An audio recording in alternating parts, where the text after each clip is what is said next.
Well, this one's personal. I've lived with this story quietly for years. As a son, as a business owner, and as someone who stepped into a role I wasn't prepared for. I've written and rewritten this story in my head countless number of times. And today, I finally found the strength to share it.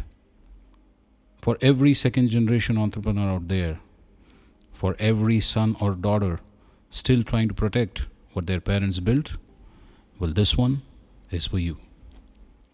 You know, it's so easy to judge from the outside, to look at someone running a successful family business and think, well, that must be nice and easy. They had a head start. They didn't have to worry about survival. The path was already paved for them. If things went wrong, the business had enough cash reserves to fall back on. So leaving their job, taking risks, stepping in must have been a breeze. But what if I told you the truth is far more complicated than it looks? That some second generation entrepreneurs don't inherit ease, they inherit chaos. They don't walk into comfort, they walk into a crisis. They don't walk into a business that is passed down, they walk into a battle that is handed over. Today's story is about Arjun Menon, a second generation entrepreneur who didn't inherit a business, he inherited a storm, and he chose to stand in it instead of walking away. Arjun never planned to return to Mumbai. Life in Boston was good. A growing career in tech, his wife Lakshmi, and a little boy just learning to say Appa. And then came the call in the month of August 2007.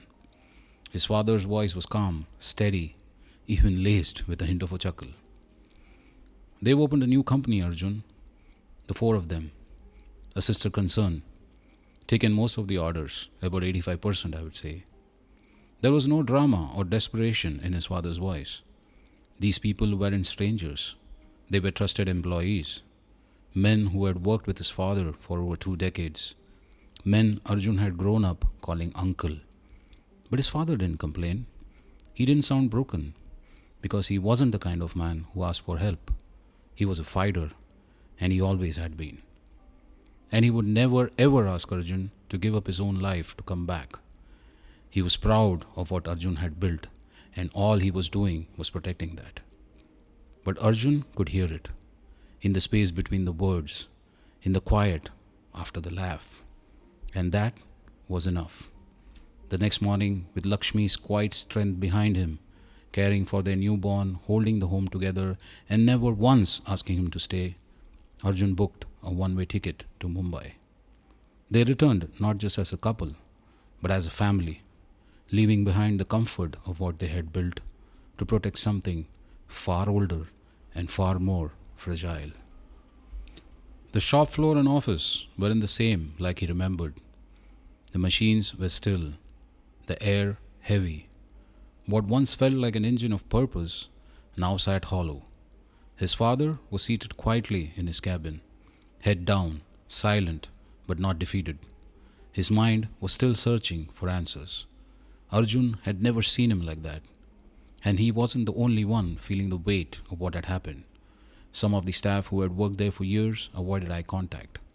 Some lingered near their stations, unsure if they would still have a role to play. The tension was thick, the fear of job losses real. The four key front-ending men, the ones who handled clients, orders and relationships, were gone. And they hadn't taken just orders. They had taken certainty. This wasn't just about rescuing a business anymore. It was about protecting a man who had never asked for help and an entire team that didn't know how much longer they had a job. Arjun was 31. No MBA, no mentors, just a sense of duty and a deep sense of knowing that he couldn't walk away. So he stepped in and started by filing a police complaint against the four men.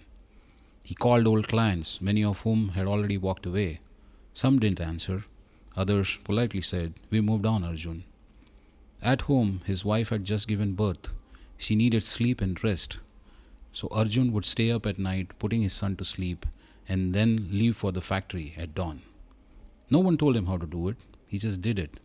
Arjun was the front end guy, the brand ambassador who handled sales, marketing, legal, operations, relationships, and the team. His father was the back end brain who handled engineering, R&D, and finance with precision and an understated mastery. They were opposites in many ways, but together they worked. In 24 months, father and son rebuilt what had already collapsed. They earned back lost clients, streamlined operations, and restored faith both inside the company and in themselves. It wasn't easy, but side by side, they turned the tide. And then, just when things began to feel steady again, life took away from Arjun what mattered most to him. First his mother, then his father. No time to catch his breath, no chance to prepare, and just like that, Arjun was alone, running a company, raising a child, and holding a dream he didn't start but refused to let die. Because some promises are carried with love. Once his father was gone, the spotlight shifted. The world didn't remember the chaos that came before. They only saw the version that had survived. They saw the company that didn't collapse. They saw the apartment, they saw the car, they saw the confidence that Arjun seemed to wear with ease. And so the whispers began. He is lucky. His father set the stage. The hard part was already done. Of course he could take risks. He didn't have to worry about the next paycheck. If I had a family business, I would do well too. But no one saw the betrayal that almost shattered the family business. The nights Arjun stared at the ceiling, wondering if it was enough. The ache of running a company alone, not for profit, but for memory. They mistook stability for ease, resilience for privilege, and they saw the outcome, but not the cost. Arjun had inherited a business trusted by many, but the path forward was unwritten. No map, no mentor, just a son trying to find his footing in the shadow of a man who built everything from scratch. He didn't walk into freedom, he walked into responsibility. What he inherited wasn't a shortcut, it was a promise, and every day since he's tried to keep that promise.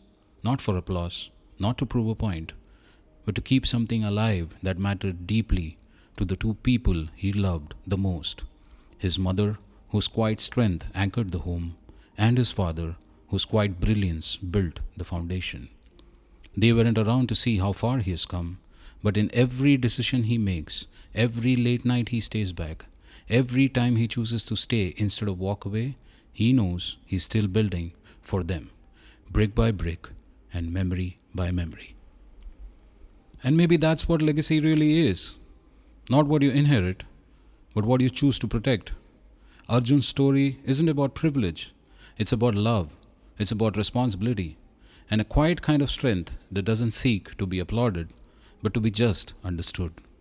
So the next time someone says he or she had it easy, remember, some people don't start from zero, they start from minus trust, minus guidance, minus time. What they inherit is pressure, expectation, and the fear of letting it slip. It's their quiet tribute to their parents, and they keep walking, not because it's easy, but because they were never given the choice to stop.